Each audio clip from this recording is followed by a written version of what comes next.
Breaking news చూస్తున్నాం. నిర్మాత కేదార్ అంత్యక్రియలు దుబాయ్లో ముగిశాయి. కేదార్ భార్య రేఖ వీణ హిందూ సాంప్రదాయాల ప్రకారం అంత్యక్రియలు జరిపించారు. భారత ప్రభుత్వం నుంచి నో అబ్జెక్షన్ సర్టిఫికేట్ ఎన్ఓసీ రావడంతో జాప్యం కారణంగా అంత్యక్రియలు ఆలస్యమైనట్లు తెలిసింది. కేదార్ మరణంలో కుట్రకోణం ఏమీ లేదని దుబాయ్ పోలీసులు తేల్చి చెప్పారు. విచారణ తర్వాత భారత ప్రభుత్వాన్ని సంప్రదించి డెడ్ బాడీ అప్పగింత విషయంలో అభిప్రాయం తీసుకున్నారు. భారత ప్రభుత్వం నుంచి ఎన్ఓసీ రావడంతో అంత్యక్రియలు పూర్తయ్యాయి.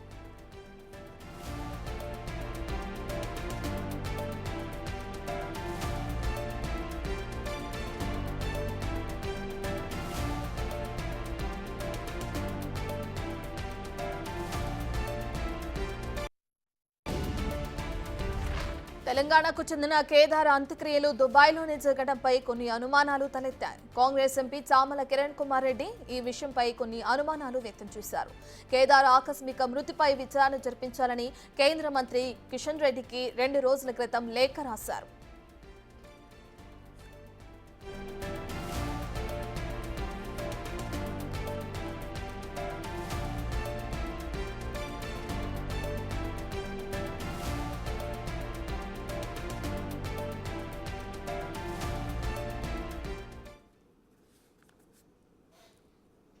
ఇక పూర్తి డీటెయిల్స్ అందించడానికి మా ఇన్పుట్ ఎడిటర్ పవన్ అందుబాటులో ఉన్నారు, లైవ్ లో జాయిన్ అవుతున్నారు. రైట్ పవన్, మనం చూసుకుంటే కేదార్ మృతి ఇటు రాజకీయ పరంగా ఒక యూటర్న్ తీసుకుందని చెప్పుకోవచ్చు. ఇప్పటికే దానికి సంబంధించి కాంగ్రెస్ ఎంపీ చామల కిరణ్ కుమార్ రెడ్డి కూడా కొన్ని అనుమానాలు వ్యక్తం చేయడం, కిషన్ రెడ్డికి లేఖ రాయడం కూడా మనం చూస్తున్నాం. ఇక ఎట్టకేలకు కేదార్ అంత్యక్రియలు కూడా ముగిశాయి. దీనికి సంబంధించిన పూర్తి డీటెయిల్స్ ఏ విధంగా ఉన్నాయి పవన్? దుబాయ్లో తెలుగు నిర్మాత కేదార్ అనుమానాస్పద మృతి ఆయన మృతి చెందడం అనేక అనుమానాలకు దారితీసింది. ఒక దశలో ఆయన డ్రగ్ ఓవర్డోస్తోని మృతి చెందాడంటూ పెద్ద ఎత్తున వార్తలు వచ్చాయి. అయితే ఆయన కేదార్ మృతి కన్నా ముందు రోజు, చనిపోవడానికి ముందు రోజు పెద్ద ఎత్తున పార్టీ జరిగింది. ఆ పార్టీ తర్వాత ఆయన మృతి చెందడంతో అనేక అనుమానాలు వెల్లువెత్తాయి. అదే పార్టీలో తెలంగాణకు చెందిన అనేక మంది రాజకీయ ప్రముఖులు కూడా పాల్గొన్నారు.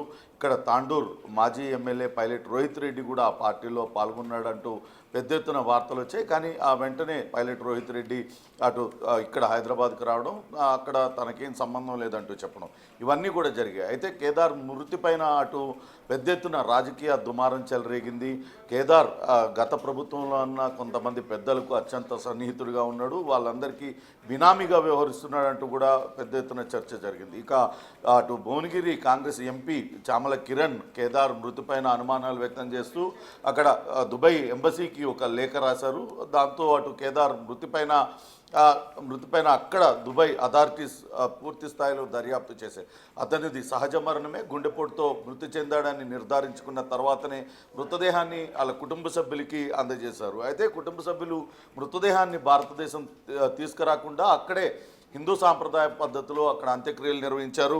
అటు కేదార్ భార్య అటు రేఖతో పాటు బావమర్ది రాజ్ వీళ్ళిద్దరూ కూడా ఇతర కుటుంబ సభ్యులందరూ కూడా అక్కడికే వెళ్ళారు. అనవసరమైన రాద్ధాంతం జరిగింది. కేదార్ ఆకస్మిక మృతిపైన రకరకాల అనుమానాలు చుట్టుముట్టడం, ఆ పైన దాన్ని రాజకీయ రంగు పులుముకోవడంతో అతని మృతదేహానికి కనుక భారతదేశం తీసుకొస్తే మరింతగా మీడియా వాళ్ళ చుట్టూ ఉంటుంది అన్న ఉద్దేశంతోనే అక్కడ చేశారు. అంతేకాకుండా ఆయన మృతిపైన అటు రాజకీయ వ్యాఖ్యానాలు కూడా వచ్చిన నేపథ్యంలో ఇక్కడికి తీసుకొస్తే మరింతగా రాజకీయ రంగు పులుముకునే అవకాశం ఉంటుంది. కాబట్టి అంత్యక్రియలు అక్కడే నిర్వహించాలని కుటుంబ సభ్యులైతే నిర్ణయించుకున్నట్టుగా తెలుస్తుంది. ఈ నేపథ్యంలోనే అక్కడ సాంప్రదాయబద్ధంగా అంత్యక్రియలు నిర్వహించిన తర్వాత ఆయన అస్థికలు తీసుకొని ఆయన భార్య రేఖ అలానే బావమర్ది రాజ్ భారతదేశానికి చేరుకున్నారు. ఇక్కడ మిగతా కార్యక్రమాలన్నీ కూడా నిర్వహించడానికి ఏర్పాట్లు చేస్తున్నారు. అయితే అటు కేదార్ గత కొద్ది రోజులుగా దుబాయ్లోనే ఉంటున్నారు. త్వరలోనే ఫ్యామిలీని కూడా పూర్తి స్థాయిలో దుబాయ్కే షిఫ్ట్ చేయాలనుకున్నట్టుగా ఆయన బావమర్ది రాజ్ అక్కడ దుబాయ్ మీడియాతో మాట్లాడుతూ చెప్పారు. అక్కడ వ్యాపారాన్ని విస్తరించుకునే పనుల్లో ఉన్నారు. ఆయన అక్కడ కన్స్ట్రక్షన్ వ్యవహారాలలో అట్లనే రియల్ ఎస్టేట్ వ్యాపారంలో బిజీగా ఉన్న నేపథ్యంలో ఇంకా వ్యాపారాన్ని విస్తరించుకునే క్రమంలో ఆయన అక్కడ రెగ్యులర్గా మీటింగ్స్కి అటెండ్ అవుతూ కొంత అలసటకు గురయ్యారు. అందుకే ఆయనకు హార్ట్ అటాక్ వచ్చి ఉంటుందన్న అనుమానాన్ని ఆయన బావమర్ది వ్యక్తం చేశారు. మొత్తం మీద అటు తెలుగు ఇండస్ట్రీలో నిర్మాతగా ఇప్పుడిప్పుడే ఎదుగుతున్న కేదార్ దుబాయ్లో అనుమానాస్పద స్థితిలో మృతి చెందడం, ఆ తర్వాత ఆయన సహజ మరణమేనంటూ అటు దుబాయ్ పోలీసులు అథారిటీస్ ఆయనకు సర్టిఫై చేయడంతో ఆయన కుటుంబ సభ్యులందరూ కూడా కొంత ఊపిరి పీల్చుకున్న పరిస్థితి. ఎందుకంటే కేదార్ పైన రకరకాల ఆరోపణలు వచ్చినాయి, గతంలో కూడా ఆయన పైన డ్రగ్స్ ఆరోపణలు రావడంతో ఇప్పుడు ఈ కుటుంబానికి కష్టంగా ఉండే ఈ సమయంలో కూడా అటువంటి ఆరోపణలు, అటువంటి కథనాలు మీడియాలో రావడంతో ఆ కుటుంబానికి తీవ్ర ఆవేదనను మిగిల్చింది. ఎటకేలకు అటు దుబాయ్ పోలీసులు సహజ మరణమే అని చెప్పడంతో కొంత ఊపిరి పీల్చుకున్న పరిస్థితి. మొత్తానికైతే కేదార్ మృతితో ఆయన కుటుంబం తీవ్ర విషాదంలో మునిగిపోయిన పరిస్థితి అయితే ఉంది. ఆయన అస్థికలు భారతదేశానికి తీసుకొచ్చారు. ఇక్కడ సాంప్రదాయబద్ధంగా మిగిలిన కార్యక్రమాలన్నీ కూడా నిర్వహించుకోవడానికి ఏర్పాట్లు చేసుకుంటున్నారు Ratna. Right, thank you Pawan.